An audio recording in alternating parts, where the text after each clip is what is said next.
여러분은 혹시 기름이 없는 세상을 상상해 보신 적이 있으십니까?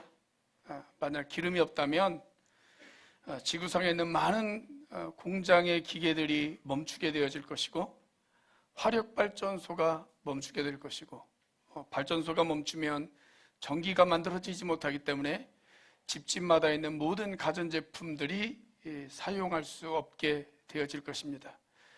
이 땅 위에 존재하는 자동차, 배, 비행기 이런 것들이 더 이상 다니지 못하게 되어질 것입니다. 우리가 맛있게 먹는 음식들도 기름이 없으면 그 맛을 내지 못하는 음식들이 꽤 많이 있습니다. 성경시대 대표적으로 사용하던 기름은 감람유입니다. 더 정확하게 말하자면 올리브 기름입니다. 당시 사람들은 이 올리브 기름을 가지고 식용으로 사용하기도 했고, 또 미용을 위해서 사용하기도 했고, 또 의료용품으로 사용하기도 했습니다. 그래서 그 당시에 사람들에게 있어서 올리브 기름은 사치품이 아니라 반드시 있어야 하는 필수품이었습니다. 특별히 이 올리브 기름은 종교적으로도 매우 중요하게 사용되어졌는데, 하나님이 선택한 특별한 사람에게 올리브 기름을 부었습니다. 구약에 보면 특별한 사명을 받은 세 종류의 사람이 등장합니다. 선지자, 제사장, 왕이 바로 그들입니다. 선지자는 하나님의 말씀을 전하는 사람이라고 이야기할 수가 있습니다. 제사장은 하나님과 사람 사이를 중재하는 역할을 하는 사람입니다. 왕은 다스리는 역할을 합니다. 그런데 이스라엘 백성들 가운데 하나의 기대가 있었습니다. 역사의 어느 한순간 이 세 가지의 역할을 동시에 할 수 있는 하나님의 기름 부으심 받은 사람이 올 것이다.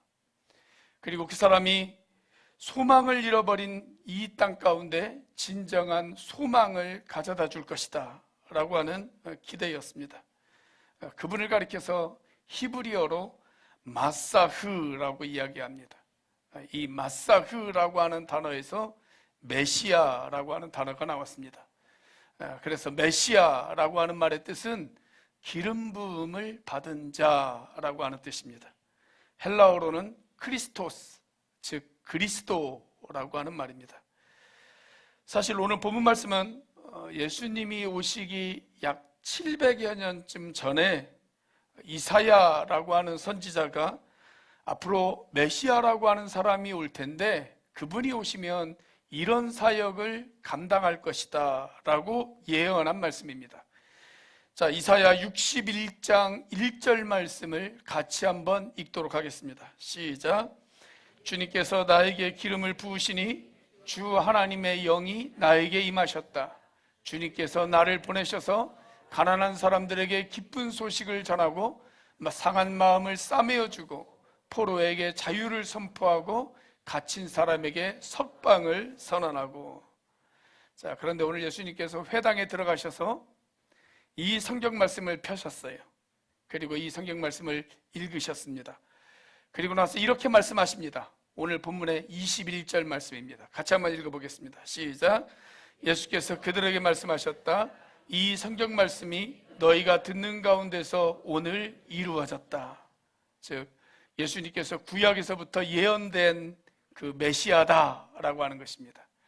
이사야가 예언한 사람, 그 사람이 바로 나야. 지금 예수님께서 이것을 선언하고 계시는 것이죠. 그래서 오늘 본문 말씀은 이렇게 기름 부음 받은 자로 이 땅에 오신 예수님의 사명 선언문이다 라고 그렇게 이야기할 수가 있습니다. 자, 18절과 19절 말씀에서 예수님의 사명 선언문을 우리가 확인할 수가 있는데요. 자, 예수님의 사명 선언문 같이 한번 읽어보도록 하겠습니다. 시작. 주님의 영이 내게 내리셨다. 주님께서 내게 기름을 부으셔서 가난한 사람에게 기쁜 소식을 전하게 하셨다. 주님께서 나를 보내셔서 포로된 사람들에게 해방을 선포하고 눈먼 사람들에게 눈뜸을 선포하고 억눌린 사람들을 풀어주고 주님의 은혜의 해를 선포하게 하셨다. 자, 이 말씀에는 선지자로 오신 예수님의 사역, 그리고 제사장으로 오신 예수님의 사역, 또 왕으로 오신 예수님의 사역이 모두 포함되어져 있습니다. 자, 기름 부음을 받은 자로 이 땅에 오신 예수님, 그 예수님의 사역은 도대체 무엇이었을까요? 첫째, 선지자로서 말씀 선포 사역입니다. 선지자로서 말씀 선포 사역. 여러분, 선지자라고 하는 말은 하나님의 대변자라고 하는 뜻입니다. 그래서 선지자의 가장 중요한 역할은 뭐냐면 하나님으로부터 받은 말씀을 있는 그대로 전달하는 것입니다. 자, 오늘 예수님께서 하나님의 말씀을 전달하기 위해서 일단 안식일에 회당을 방문하십니다. 16절 말씀이죠. 같이 한번 읽어보겠습니다. 시작. 예수께서는 자기가 자라나신 나사렛에 오셔서 늘 하시던 대로 안식일에 회당에 들어가셨다. 그는 성경을 읽으려고 일어서서. 자, 우리가 지금도 성지순례를 가면 나사렛이라고 하는 동네에, 예수님이 사셨던 그 동네에 가면 입구에 시장이 있어요. 그리고 그 시장을 통과하면 언덕이 하나 보입니다. 그 언덕 위에 천사가 예수님의 탄생을 예언했던 수태고직교회가 그 언덕 위에 자리 잡고 있습니다. 이 수태고직교회를 향해서 언덕을 오르다 보면 중간에 골목 하나가 나오면서 그 골목 안쪽에 작은 회당 하나가 보입니다.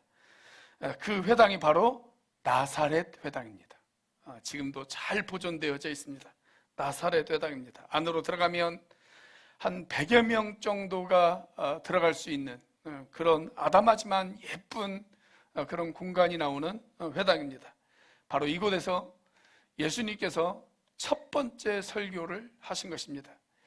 자, 그러면서 예수님께서 이 땅에 선지자로 오신 예수님의 사역을 선포하십니다. 그 사역이 뭐냐면 가난한 자에게 기쁜 소식을 전하는 것입니다. 선지자로서의 예수님의 사명, 그건 가난한 사람에게 기쁜 소식을 전하는 것입니다. 자, 여기 가난한 자라고 하는 말이 헬라어로 프토코이라고 하는 단어를 사용했는데, 이 말은 누군가를 의존하지 않고는 생존 자체가 불가능한 절대적인 가난을 이야기합니다. 우리 한국교회 역사를 보면 선교 초기에 우리나라에 오신 선교사님들이 보니까 우리나라가 너무 가난했거든요. 그래서 예배당을 세우고 그 예배당에 온 사람들마다 쌀을 나눠 주었습니다. 그러니까 사람들이 예수 믿으려고 교회에 온 것이 아니라 쌀을 받으려고 교회에 왔어요. 나쁜 것 아니죠. 배고픈 사람들에게 쌀을 주는 것, 이건 매우 필요하고 매우 중요한 일입니다. 저는 지금도 구원보다 구명이 우선이다, 이렇게 생각합니다. 일단 배고파서 죽어가는 사람이 있으면 살려놓고 그 다음에 복음을 전해야죠. 그런데 이 가난한 자라고 하는 이 단어 속에는 꼭 물질적인 가난만 의미하는 것은 아닙니다. 여기에는 정신적인 가난도 포함되어져 있습니다. 정신적으로 너무 가난해서, 너무 힘들어서 다른 사람의 도움을 의지하지 않고는 살아갈 수 없는 사람, 그런 사람도 포함되어져 있습니다. 자, 그래서 오늘 본문의 원조라고 할 수 있는 이사야서 말씀을 보면 가난한 사람들에게 기쁜 소식을 전하고 그 다음에 바로 나오는 말이 상한 마음을 싸매어 주고 라고 하는 말이 등장을 합니다.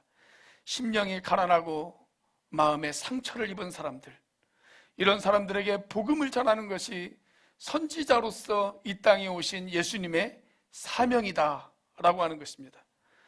여러분, 마음의 상처는 쉽게 치료되어지지 않습니다. 요즘은 성형수술이 하도 발달해서 얼굴의 상처나 아니면 얼굴의 주름살은 쉽게 제거되어질 수 있다고 그래요. 그래서 요즘은 동네마다 할머니들을 찾아보기가 옛날같이 쉽지 않다고 합니다.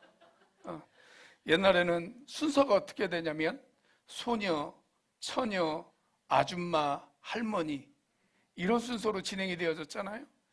근데 요즘은 순서가 어떻게 되냐면 소녀, 처녀, 아줌마, 보톡스 아줌마 이런 순서로 진행이 되어진다고 그래요. 그래서 동네마다 옛날처럼 아주 나이가 많은 할머니들을 찾아보기가 쉽지 않다고 그럽니다. 아무튼 나이가 들었는데도 주름살을 찾아보기가 쉽지 않다. 그러면 틀림없이 뭔가 한 것입니다. 우리 옆에 있는 분들 한번 바라보세요. 혹시 하셨습니까? 한번 물어보세요. 여러분, 얼굴의 상처나 주름살은 과학의 힘을 빌리면 제거되어질 수가 있어요. 그런데 마음의 상처는 과학의 힘으로도 치료되어질 수가 없습니다. 그래서 어떤 사람들은 이 마음의 상처를 이겨보겠다고 한라산을 마시고 참이슬을 마셔보지만 그것만으로는 안 됩니다. 오히려 몸에 병만 납니다. 그러나 여기 복음이 있습니다. 주님께서 우리에게 기름 부음을 받으신 자로 이 땅에 오셔서 우리가 그분을 만나기만 한다면, 그분이 우리를 만져주시기만 하신다면 우리가 가지고 있는 마음의 상처들이 치유되어질 수 있다고 성경은 우리에게 이야기하고 있습니다. 우리 주님이 우리가 가지고 있는 마음의 상처들을 치유해 주실 수 있는 하나님이라는 사실을 믿으시기를 바랍니다. 성경시대의 사람들은 항상 올리브 기름을 가지고 다녔어요. 그래서 상처가 나면 그 상처난 부위에 올리브 기름을 발랐습니다. 특별히 양을 치는 목자들, 이 양을 치는 목자들에게 있어서 올리브 기름은 매우 중요한 것이었습니다. 양들을 위협하는 곤충 가운데 코파리라고 하는 곤충이 있어요. 이 코파리가 양의 코를 쑤시고 들어갑니다. 그리고 코 안에서 유충을 납니다. 그래서 썩는 거예요. 이 코프기가 썩어요. 그러면 양들이 괴로워서 대굴대굴 구르기 시작을 합니다.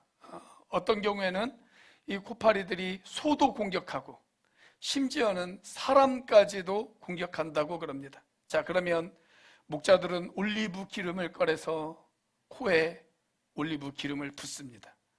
그러면 곤충이 죽어요. 코가 상쾌해집니다. 자, 그리고 그 상쾌해진 코를 가지고 푸른 초장을 향해서 다시 껑충껑충 뛰어가는 양들의 모습을 우리가 확인할 수가 있습니다. 자, 이런 그림을 머릿속에 그리면서 우리가 시편 23편 5절 말씀을 같이 한번 읽어보도록 하겠습니다. 시작. 주님께서는 내 원수들이 보는 앞에서 내게 잔치상을 차려주시고 내 머리에 기름 부으시어 나를 귀한 손님으로 맞아주시니 내 잔이 넘칩니다. 여러분, 주님이 여러분의 머리에 기름을 부으시는 장면을 한번 상상해 보십시오. 아무도 치유할 수 없는 내 마음의 상처들, 누군가 도움을 받기를 원하지만 나를 도와주지 않는 이 마음의 상처들, 그래서 내가 어떻게 할지 모를 때, 몸둘 바 모를 때, 그런데 주님의 위로하심과 하나님의 도우심이 우리 가운데 있습니다. 그분이 기름으로 내 머리에 바르십니다. 그리고 나의 상처난 마음들을 위로하십니다. 나의 아픈 마음들을 치유해 주십니다. 다른 사람의 도우심이 없이는 도저히 살아갈 수 없는 내 인생 가운데 하나님이 나를 도와주십니다. 하나님이 나의 답답한 마음 가운데, 나의 상처난 마음 가운데, 나의 상한 마음 가운데 하나님께서 기름을 부으셔서 그 상한 마음이 시원하게 되어집니다. 그런 은혜가 저와 여러분들 가운데 있게 되어지기를 주님의 이름으로 축복합니다. 자, 기름 부음 받은 자의 사역 무엇입니까? 두 번째로 제사장으로서 중재자의 역할입니다. 중재자의 역할. 자, 오늘 본문에 예수님의 사명 선언문인 18절과 19절 말씀에서 예수님이 제사장으로서의 사역은 과연 무엇일까요? 제 생각에는 눈먼 자에게는 눈뜸을 선포하고 라고 하는 이 말씀이라고 생각합니다. 여러분, 눈이 안 보이면 방향 감각을 상실할 수밖에 없습니다. 그래서 방황할 수밖에 없습니다. 마찬가지로 죄로 인해서 우리의 영적인 눈이 어두워지면 우리는 방향 감각을 잃어버리고 마땅히 바라봐야 될 하나님을 바라보지 못하게 되어집니다. 바로 이때 제사장들이 필요해요. 제사장들이 필요합니다. 제사장들은 죄의 무게로 인해서 너무나도 무거워진 우리들의 그 죄의 무게를 벗게 하고 다시 하나님을 바라볼 수 있게 하는 그 역할을 하는 사람들이 바로 제사장인 것입니다. 자, 요한복음 9장을 보면 실제로 예수님께서 이 땅에 오셔서 앞이 보이지 않는, 태어날 때부터 앞이 보이지 않던 사람의 눈에 진흙을 바르시죠. 그리고 그 사람에게 실로 한 못에 가서 씻어라 라고 이야기하십니다. 그리고 그 사람의 눈이 환하게 되어졌습니다. 자, 그런데 하필 그날이 안식일이었어요. 그래서 바리새인과 예수님 사이에 논쟁이 벌어지기 시작을 합니다. 그러면서 재미있는 대화가 오고 가기 시작을 하는데, 자, 요한복음 9장 40절과 41절 말씀입니다. 같이 한번 읽어보겠습니다. 시작. 예수와 함께 있던 바리새파 사람들이 이 말씀을 듣고 나서 말하였다. 우리도 눈이 먼 사람이란 말이요. 예수께서 그들에게 말씀하셨다.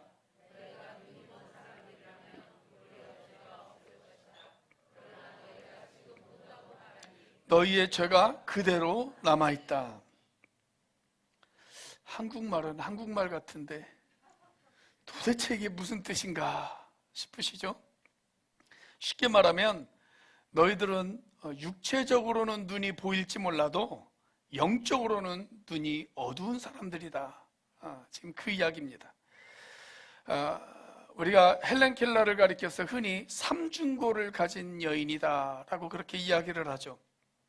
앞을 볼 수 없었고 들을 수 없었고 말할 수 없었습니다. 이런 헬렌 켈러가 이런 이야기를 했습니다. 앞을 볼 수 없는 사람으로 태어나는 것보다 더 비참한 사람은 무엇인가? 그것은 눈을 가지고도 미래를 보지 못하는 사람이다. 그런 이야기를 했어요. 눈은 있는데 미래가 보이질 않아요. 앞날이 보이지를 않아요. 내가 어떻게 살아야 할지를 모르겠어요.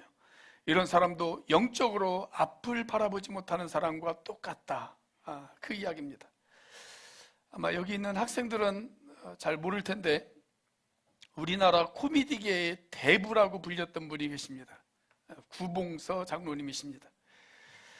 이분이 전국뿐만이 아니라 전 세계를 돌아다니면서 간증을 하셨어요. 지금은 돌아가셨는데, 제가 중학생 정도 되었을 때 제가 섬겼던 교회에도 이분이 간증 집회를 하러 오신 적이 있습니다. 이분이 한참 간증을 하시면서 갑자기 퀴즈를 내시더라고요. 뭐라고 퀴즈를 내시냐면, 예수님이 부활하고 나서 제일 먼저 일성으로 하셨던 말씀이 무엇인지 아십니까? 그렇게 묻더라고요. 자, 예수님이 부활하고 나서 제일 먼저 하셨던 말씀 무엇이었을까요? 퀴즈예요. 성경에 안 나와요. 퀴즈예요.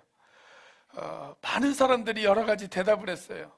성경에 보니까 예수님이 평안할지어다 이런 말씀 많이 하셨잖아요.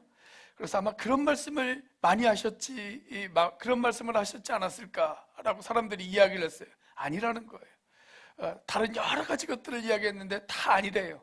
그러면서 이 구봉서 장로님이 뭐라고 이야기하시냐면, 아마 예수님이 틀림없이 이렇게 이야기하셨을 거라는 거예요. 뭐라고 하셨냐면, 제자들에게 너 나 보이니?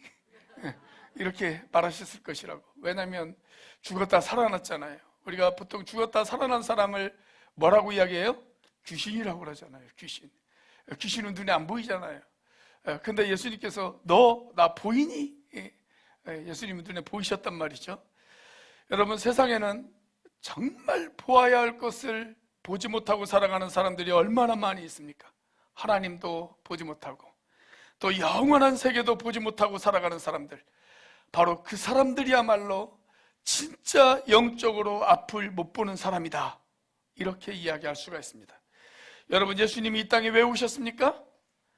영적으로 앞을 못 보는 우리들의 눈을 뜨게 해주시려고 예수님께서 이 땅에 오신 것입니다.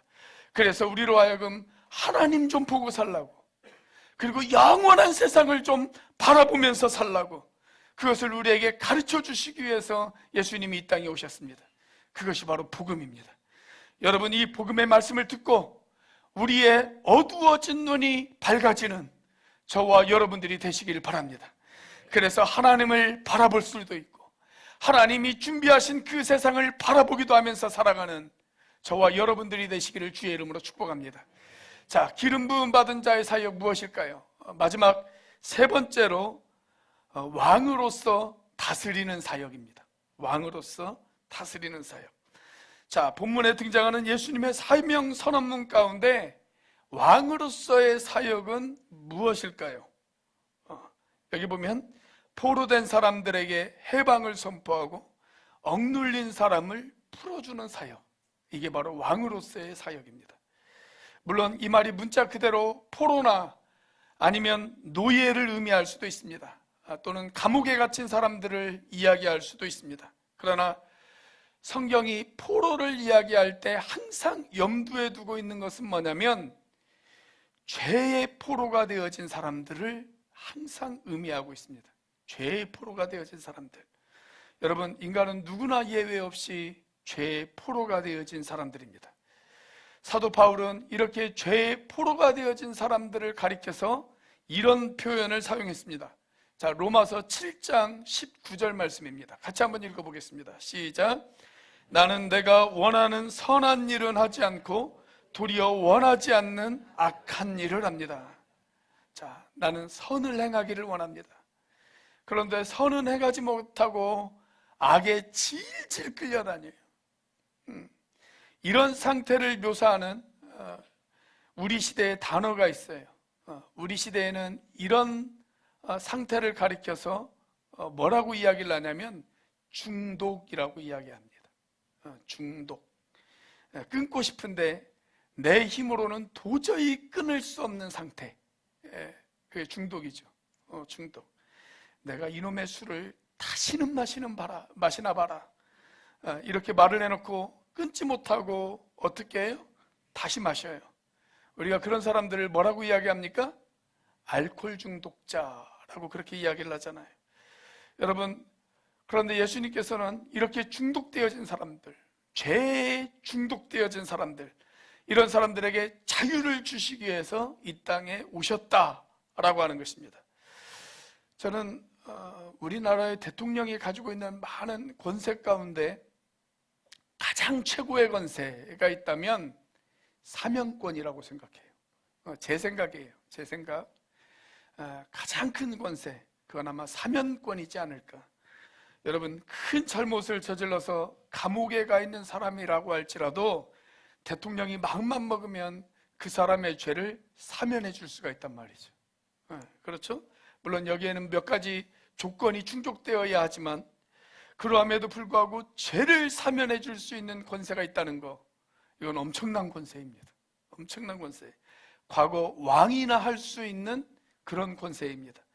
자, 그러나 아무리 세상에 높은 왕이라 할지라도 우리의 죄를 하나님 앞에서까지 사면시켜 줄 수는 없습니다. 자, 그런데 여기 왕 중의 왕으로 오신 분, 다윗의 자손으로 오신 분이 계시는데 그분은 우리의 죄악을 하나님 앞에서까지 사면해 줄 수 있는 권세를 가지고 있다라고 하는 거예요.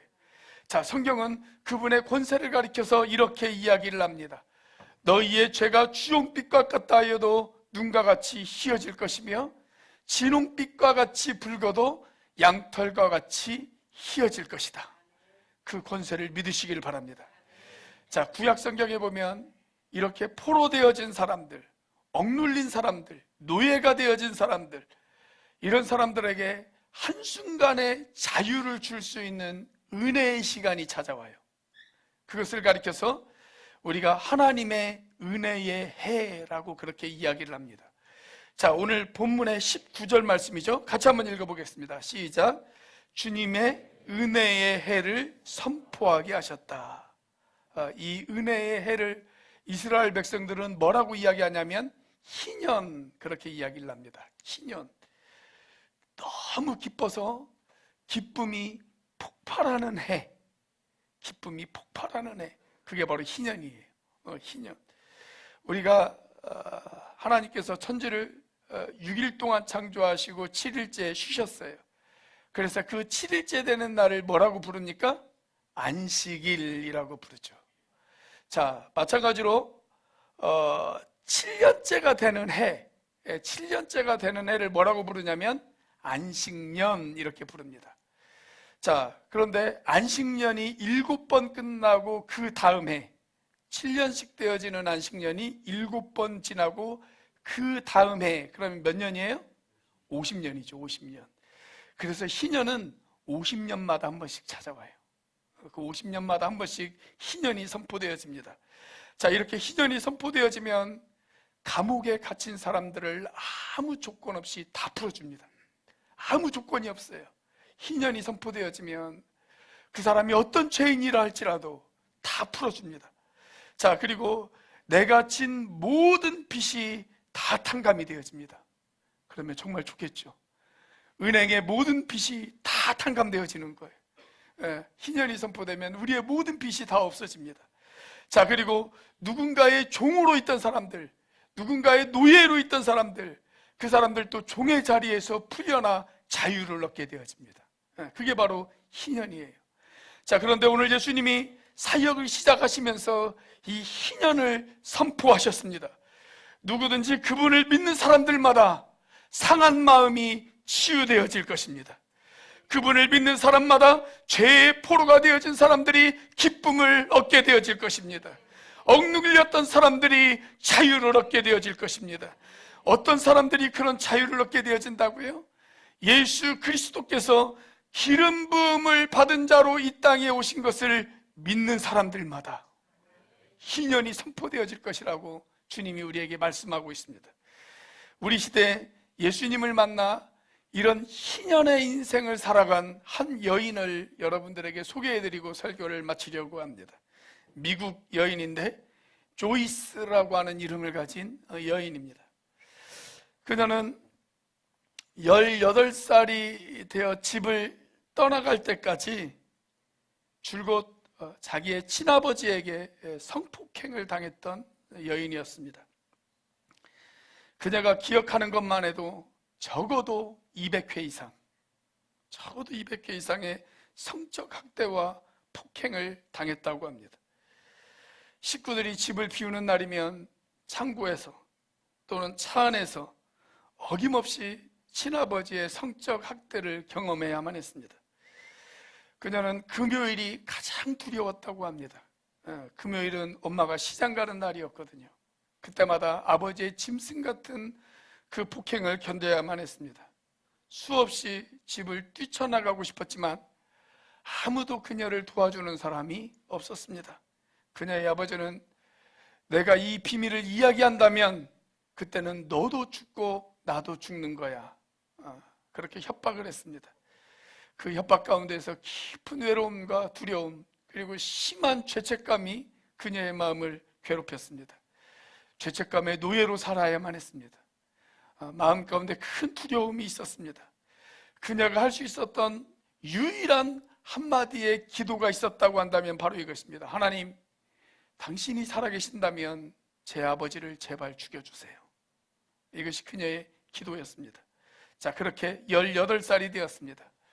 성인이 되자마자 집을 뛰쳐나왔습니다. 얼마나 큰 해방감을 느꼈을까요? 자, 집을 나온 이 여인에게 어느 날 누군가가 교회로 초청을 했습니다. 그리고 복음을 들었습니다. 그리고 그녀에게 성령의 기름 부음이 있었습니다. 그녀의 상처는 치유되어지기 시작했고 그리고 결혼도 했습니다. 그리고 어느 날 자기 아버지를 용서하는 선언을 합니다. 그리고 그녀는 전 세계를 돌아다니면서 복음을 전하는 세계적인 치유 사역자로 우뚝 서기 시작합니다. 아마도 오늘날 현존하는 여성 사역자들 가운데 가장 많은 사람들에게 영향력을 끼치는 사역자 중에 한 사람이 바로 이 여인일 것이다 라고 생각이 되어집니다. 그녀의 이름은 조이스 마이어라고 하는 여인입니다.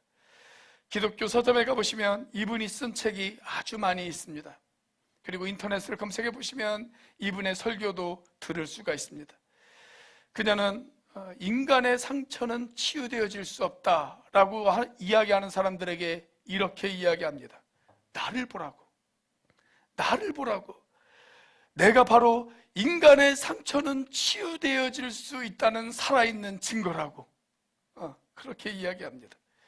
그녀가 경험했던 이 지독한 학대의 체험에도 불구하고 그녀는 좋은 남편을 얻었고 지난 53년간 행복한 부부 생활을 했고 4명의 자녀를 얻었고 10명의 손주들과 살아가고 있습니다.